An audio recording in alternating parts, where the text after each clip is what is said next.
ETF index mutual funds నేర్చుకుని stock మార్కెట్లో రాణించాలనుకుంటున్నారా? వెంటనే ఈ నెంబర్కి కాల్ చేయండి.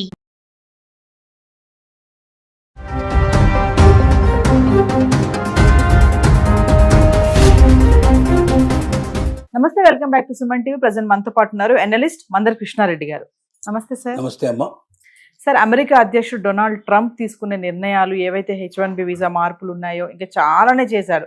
ఎప్పుడైతే అధికారంలోకి వచ్చాడో అప్పటి నుంచి ఈ రోజు వరకు ఎన్నో మార్పులు, చేంజెస్. మరి దీంతో మన భారతీయులు అమెరికా వెళ్ళడానికి కొంచెం వెనకడుగు వేస్తున్నారు అనుకోవచ్చు అంటారా? ఇదే టైంలో మరి వేరే దేశాలు మన వాళ్ళ టాలెంట్స్ని తీసుకొని మరి మా దేశాలకి రండి, మీ టాలెంట్స్ని మాకు ఇవ్వండి, మా దగ్గర ఉపయోగించుకోండి అని చెప్పేసి వాళ్ళు ఆహ్వానిస్తున్నట్టు మనం న్యూస్ చూస్తూనే ఉన్నాం. మరొకసారి వివరాలకు వెళ్తే సార్, ట్రంప్ తీసుకున్న నిర్ణయాల వల్ల ఒక రకంగా భారతీయులకి మేలు జరిగిందని కూడా చెప్పినా ఆశ్చర్యపడాల్సిన అవసరం లేదు.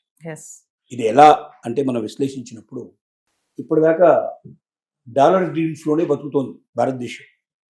అంటే నేను చదువుకుంటే అమెరికాలో చదువుకుంటాను, అక్కడే ఉద్యోగం చేస్తాను, కోటు సంపాదిస్తాను, భారతదేశాన్ని పంపిస్తాను, ఇక్కడ నేను ఆస్తులు అవి కొనుక్కొని ఇక్కడ సెటిల్ అయ్యే అవకాశం ఉంది, లేదంటే అమెరికాలోనే ఆస్తులు కొనుక్కొని అక్కడే సెటిల్ అవుతాను, అవసరమైతే ఇక్కడే నేను రాజకీయాలు కూడా పోటీ చేసి నేను నిలబడగలిగే శక్తి సామర్థ్యాలు కూడా నాకు ఉన్నాయి.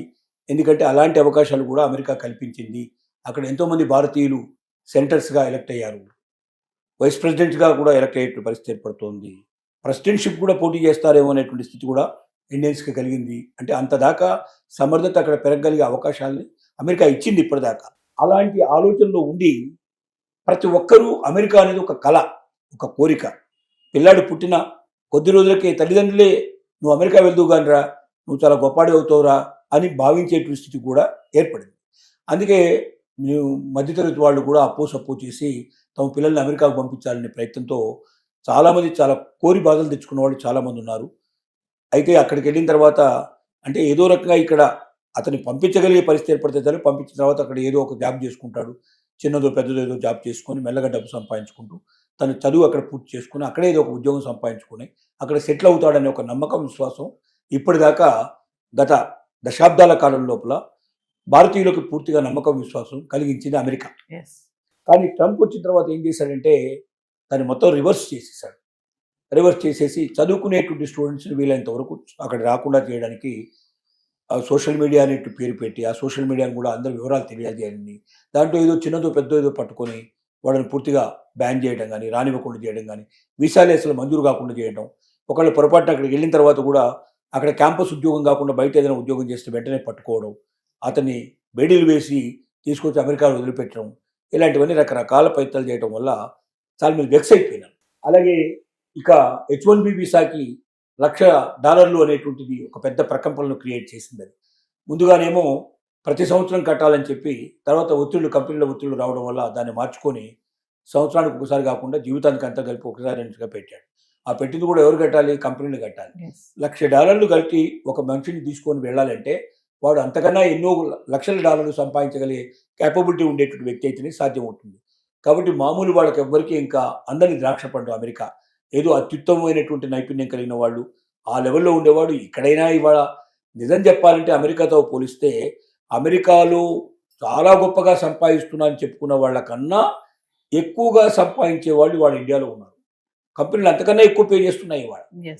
తర్వాత అలాంటి వాడికి తన కంపెనీ లోపల షేర్స్ కూడా ఇస్తున్నాయి.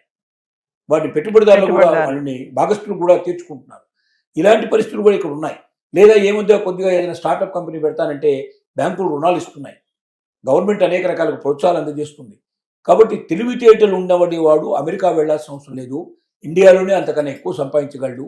ఇక్కడున్నంత స్వేచ్ఛ, ఇక్కడున్న అవకాశాలు, ఇక్కడున్నంత ఆనందకరమైన జీవితం అమెరికాలో ఉండదు. అమెరికా అంటే రెస్ట్రిక్షన్స్ భయం, కొన్ని నిబంధనలకు లోబడి జీవితాన్ని గడపాల్సిందే.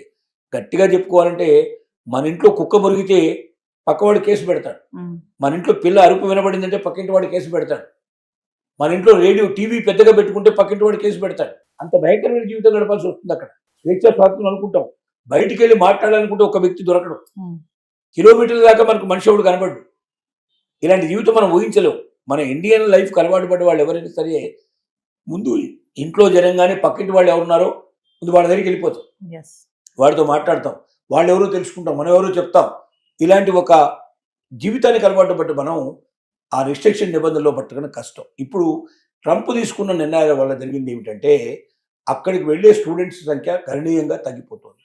ఒకటి, ఎంక్వైరీ చేయడం, అమెరికాలో ఏమేమి చదువులు ఉన్నాయని ఎంక్వైరీ చేసే వాళ్ళ సంఖ్య 46.4% తగ్గిపోయినట్టుగా లెక్కలు వస్తున్నాయి.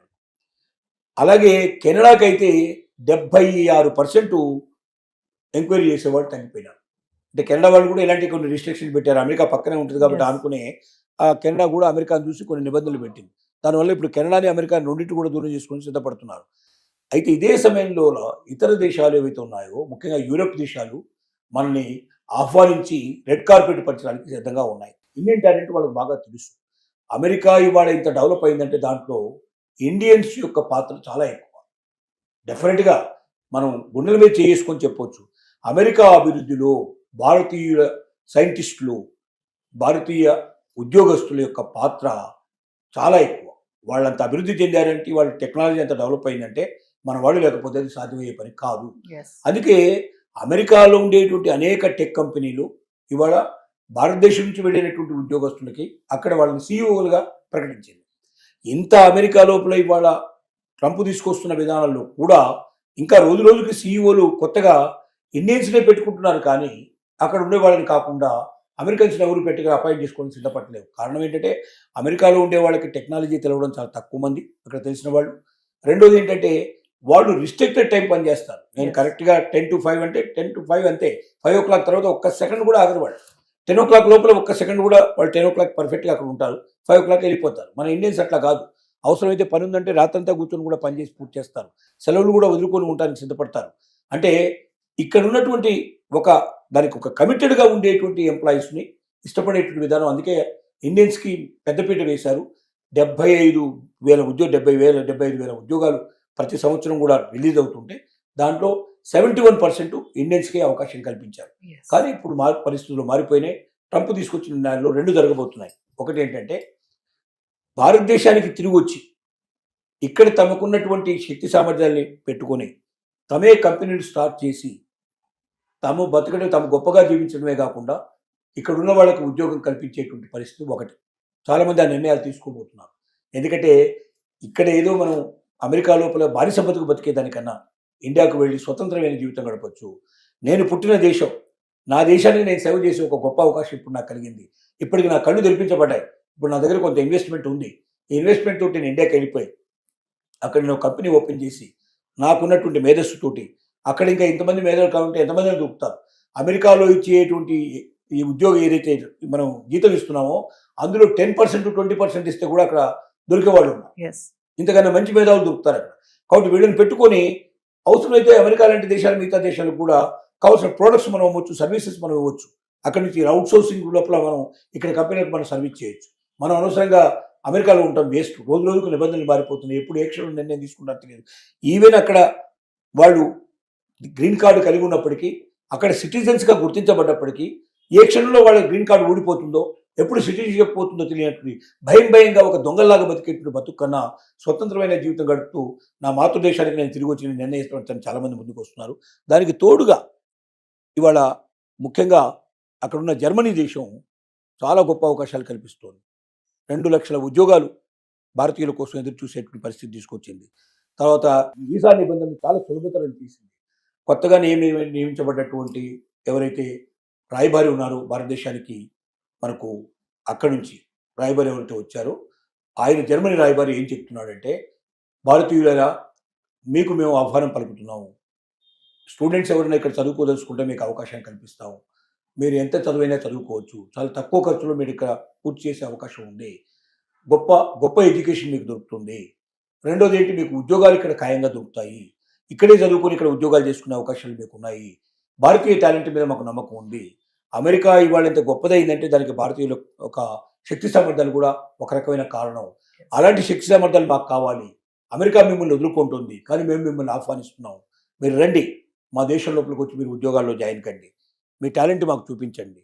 మీ టాలెంట్తో మా దేశాన్ని ఇంకా అగ్రదేశంగా మార్చడానికి ప్రయత్నం చేయండి. మేము మిమ్మల్ని ఆహ్వానిస్తున్నామని చేయి జాపి ఆహ్వానిస్తుంది. స్టూడెంట్స్ అక్కడ పెరిగిపోయే అవకాశాలు ఉన్నాయి బాగా. దాంతోపాటుగా ఉద్యోగస్తులు కూడా పెరిగిపోయే అవకాశం ఉంది. అదొకటే కాదు, యూరోప్ దేశాలన్నీ ఆ రకంగానే అనేక రకాల యుద్ధ నిబంధనలు కూడా సడలించి చాలా తక్కువ ఇంత ముందు కన్నా ఫీజు తగ్గించేసి భారతీయులు ఆహ్వానించడానికి ప్రయత్నం చేస్తున్నాయి. కాబట్టి దీనివల్ల ఏమవుతుందంటే అమెరికాకి బుద్ధి వచ్చే అవకాశం ఉంది. ట్రంప్ తీసుకున్న నిర్ణయాల వల్ల దేశ ఆర్థిక వ్యవస్థ ఎంత నాశనం అయిపోయిందో, చివరికి అక్కడికి వచ్చేటువంటి మేధావులు ఎంతమంది ఆగిపోతున్నారు, వేరే దేశాలకు వెళ్ళిపోతున్నారు, తద్వారా తాము ఏం కోల్పోయామో ట్రంప్ పోయిన తర్వాత కానీ, ట్రంప్ దిగిపోయిన తర్వాత కానీ అమెరికాకి తెలుస్తుంది. అప్పుడు బాధపడ్డా కూడా లాభం లేని పరిస్థితి కూడా ఉండొచ్చు. అందుకే ఇప్పటికే చాలామంది అమెరికాలో ఆలోచిస్తున్నారు, ట్రంప్ని రీకాల్ చేసి వెనక్కి పంపిస్తే బాగుంటుందని ఉన్న ఆలోచనలో కూడా ఉన్నారు. ఇలాంటి పరిస్థితులు ఉన్నాయి కాబట్టి దేశం లోపల ఇవాళకి యూరోప్ దేశాల యొక్క ఆహ్వానాన్ని ఎంతవరకు భారతీయులు మన్నిస్తారో, ఎంతవరకు ముందుకెడతారనేది మనం చూడాలి. జరగబోయేటువంటి పరిస్థితులు చూడాలి. Thank you.